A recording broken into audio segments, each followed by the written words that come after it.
नमस्कार, जोहार। झारखंड का एकमात्र सरकारी न्यूज चैनल क्लीन न्यूज में आपका स्वागत है।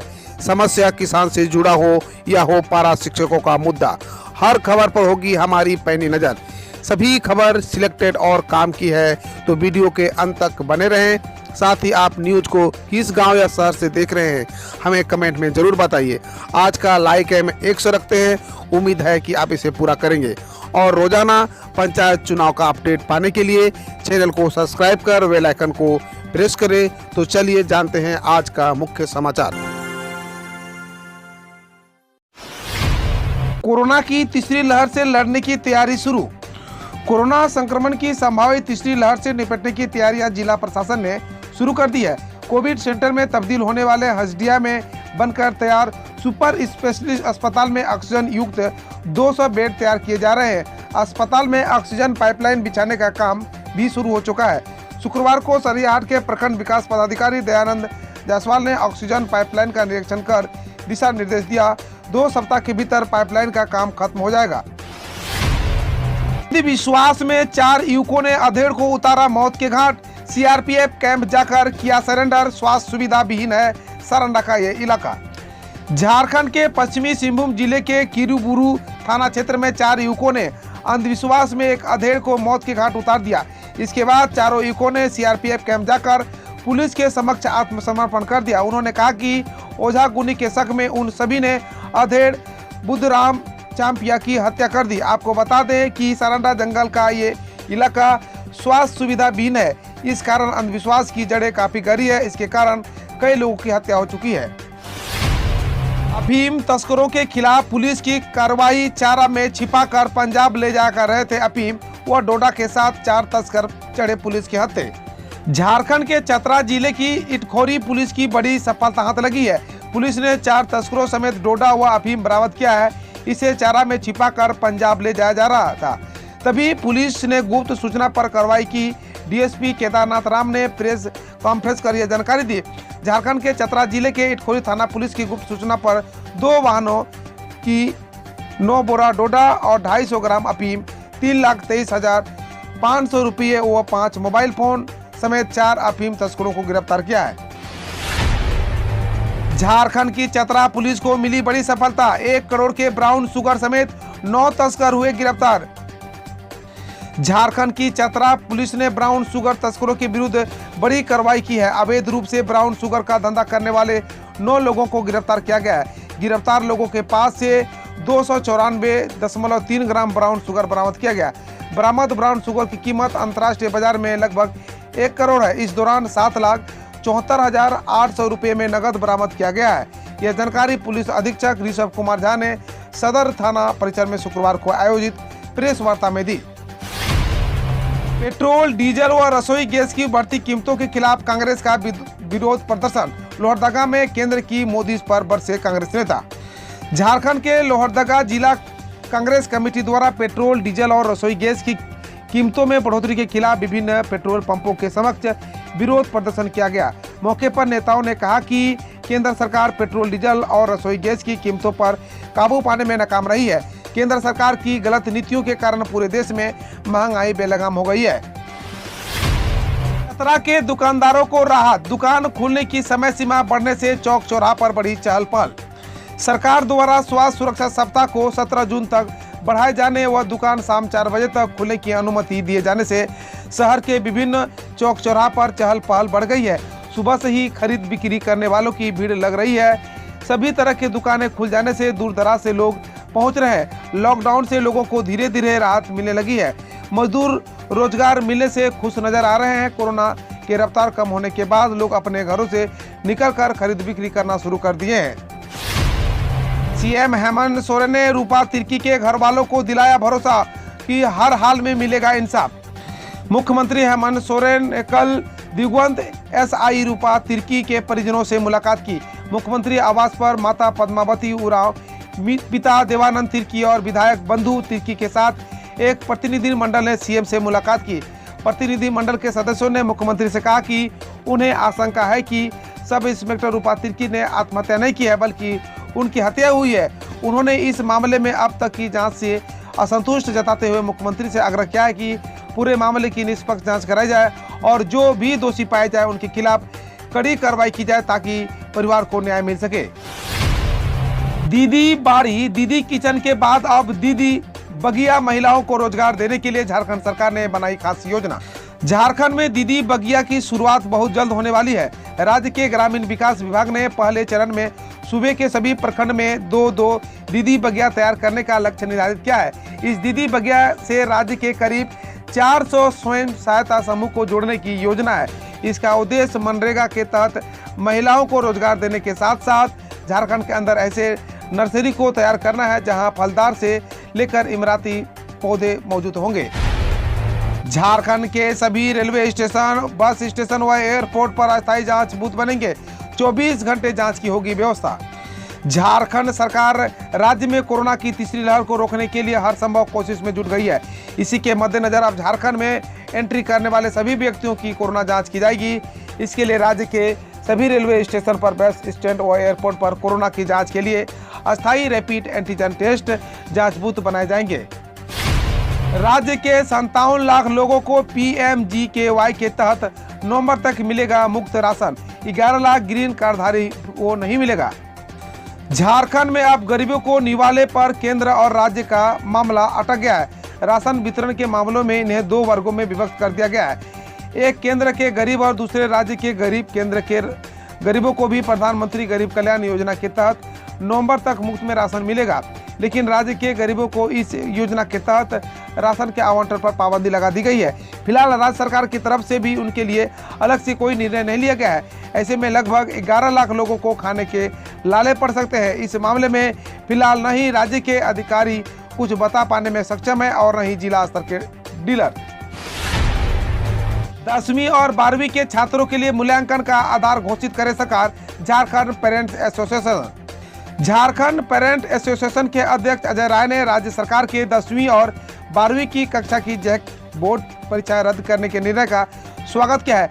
एसोसिएशन अध्यक्ष राय ने शुक्रवार को यहां कहा कि राज्य सरकार 10वीं और 12वीं की कक्षा के परीक्षार्थियों को प्रोन्नति करने के लिए क्या मापदंड निर्धारित करेगी, इसकी भी घोषणा की जानी चाहिए। कहा कि वैश्विक महामारी कोरोना से बचाव के मद्देनजर लागू लॉकडाउन के दौरान झारखंड एकेडमिक काउंसिल द्वारा आयोजित की जाने वाली कक्षा 10वीं और 12वीं की परीक्षाएं रद्द करने के संबंध में झारखंड पेरेंट्स एसोसिएशन ने राज्य सरकार से गुहार लगाई थी। इसके लिए एसोसिएशन आंदोलन भी था। एसोसिएशन की मांगों पर विचार करते हुए राज्य सरकार ने इस संबंध में त्वरित निर्णय लिया है।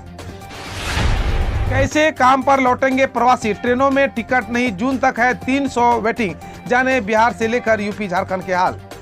भारतीय रेलवे अब अनलॉक होने लगी है। प्रवासी काम की तलाश में महानगरों की ओर वापसी करने लगे हैं। 20 दिन पहले जिन ट्रेनों को 20% तक यात्री नसीब नहीं है उनमें अब वेटिंग 300 पर है। ऑक्यूपेंसी का स्तर भी 40 से चढ़कर 140% तक पहुंच गया है। खासकर पूर्वांचल, बिहार, झारखंड से महाराष्ट्र, गुजरात और दिल्ली की ओर जाने वाली अधिकांश ट्रेनों यह स्थिति है। गुरुवार को हिंदुस्तान ने 4 राज्यों में ट्रेनों के संचालन और सीटों की उपलब्धता पर पड़ताल की तो यह तथ्य सामने आए। अब खबर देश विदेश और देश की विभिन्न योजनाओं और राजनीतिक गलियारों से। किस उम्र के बच्चों को मास्क पहनना चाहिए, किसको नहीं, जाने क्या है DGHS की गाइडलाइंस। देश में एक तरफ कोरोना की तीसरी लहर का भय है तो दूसरी ओर बच्चों पर खतरा मंडराने के संकेत हैं। ऐसे में भारत सरकार ने गाइडलाइन जारी कर कहा कि 5 साल से कम उम्र के बच्चों को मास्क लगाने की जरूरत नहीं है। कोरोना की संभावित तीसरी लहर में बच्चों को सबसे ज्यादा प्रभावित होने की आशंका जताई जा रही है। हालांकि एम्स के मुताबिक इस बात के कोई पुख्ता सबूत नहीं है कि आने वाले लहर का सबसे ज्यादा असर बच्चों पर ही होगा। इसके बावजूद लोग डरे हुए हैं और अपने अपने बच्चों के प्रति सतर्क हैं। अब केंद्रीय स्वास्थ्य मंत्रालय के अधीन आने वाले director general of health services की तरफ से एक गाइडलाइन जारी की गई है। 6 से 11 साल के बच्चों के बारे में यह निर्देश है। 1 जुलाई से केंद्रीय कर्मियों को मिलेगा ज्यादा वेतन। जाने सैलरी और पे मैट्रिक्स कितना बदलेगा। महंगाई भत्ते में बढ़ोतरी और इंतजार कर रहे केंद्रीय कर्मचारियों को 1 जुलाई से संशोधित वेतन मिलेगा। सरकार ने कहा कि रुका हुआ DA और DR 1 जुलाई 2021 से शुरू होगा। महंगाई भत्ता वर्तमान में 17% है, जिसमें 11% तक बढ़ाया जा सकता है, जिसमें कुल 28% की वृद्धि हो जाएगी। बिहार के युवाओं को अब नहीं करना पड़ेगा पलायन। सरकार ने बनाई योजना। बिहार के युवाओं की किस्मत जल्द पलटने वाली है। नीतीश सरकार राज्य के लोगों को बिहार में ही काम देने की योजना बना रही है। इसके लिए सूबे को टेक्सटाइल्स एवं लेदर उद्योग का हब बनाया जाएगा। दरअसल बिहार में उद्योग को बढ़ावा देने के लिए उद्योग मंत्री सैयद शहनवाज हुसैन एक विशेष कार्य योजना तैयार कर रहे हैं, जिसके तहत बिहार को टेक्सटाइल एवं लेदर का हब बनाया जाएगा। मुकुल राय टीएमसी में शामिल, भाजपा को बड़ा झटका। पश्चिम बंगाल विधानसभा चुनाव में हार के बाद बीजेपी को एक और झटका लगा है। कृष्णानगर दक्षिण से विधायक मुकुल राय अब दोबारा टीएमसी में शामिल हो गए हैं। शुक्रवार दोपहर मुकुल राय ने टीएमसी दफ्तर पहुंचकर पार्टी की सदस्यता हासिल की है। इससे पहले उन्होंने पार्टी मुख्यालय में ममता बनर्जी और दूसरे नेताओं के साथ बंद कमरे में बैठक की। मुकुल राय का जाना बीजेपी के लिए बड़ा नुकसान बताया जा रहा है। दरअसल 2017 के बाद टीएमसी के दिग्गजों को बीजेपी में लाने में उनकी अहम भूमिका रही है। अब मुकुल राय ही घर वापसी के बाद उनके करीबी और समर्थकों का भी टीएमसी में जाना तय माना जा रहा है। शकीब अल हसन ने बीच मैच में ही शर्मनाक हरकत, विकेट पर मारी लात और अंपायर से भी भिड़े। क्रिकेट के मैदान पर कई ऐसे मौके आए हैं जब अंपायर के फैसले से नाराज होकर बल्लेबाज या गेंदबाज ने ऐसी हरकत कर बैठते हैं जो जेंटलमैन गेम को शर्मनाक कर देता है। अब वनडे क्रिकेट में दुनिया के नंबर 1 ऑलराउंडर बांग्लादेश के शकीब अल हसन ने ढाका प्रीमियर लीग के दौरान ऐसी हरकत कर दी जो इतने बड़े दिग्गज खिलाड़ी को शायद ही शोभा देता है। दरअसल सोशल मीडिया पर 2 वीडियो वायरल हो रहे हैं जिसमें दिखा रहा है कि शकीब अल हसन विकेट पर लात मार रहे हैं, साथ ही उनके ठीक बाद वो अंपायर से भी बहस करते नजर आए हैं। वही एक अन्य वीडियो में तो उन्होंने विकेट भी उखाड़ फेंकी। पुणे शहर में सोमवार से कोविड-19 प्रतिबंधों में दी गई ढील, 50% क्षमता के साथ खुलेंगे मॉल। कोविड-19 पॉजिटिव पर दर के गिरावट के साथ पुणे शहर के संरक्षक मंत्री अजीत पवार ने शुक्रवार को प्रतिबंधों को ढील घोषणा की। सोमवार की 7 बजे तक खुलेंगे। इसके रेस्टोरेंट 50% क्षमता के साथ रात 10 बजे तक खुले रह सकते हैं।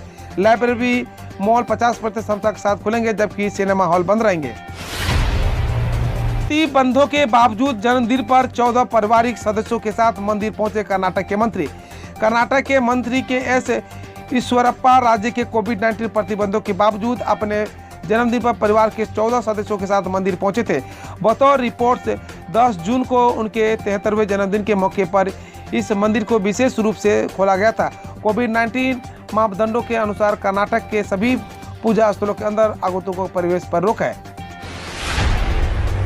हरियाणा बोर्ड ने 10वीं कक्षा का परिणाम किया जारी, सभी छात्र हुए पास। Board of school education Haryana ने 10वीं कक्षा का परिणाम जारी कर दिया है।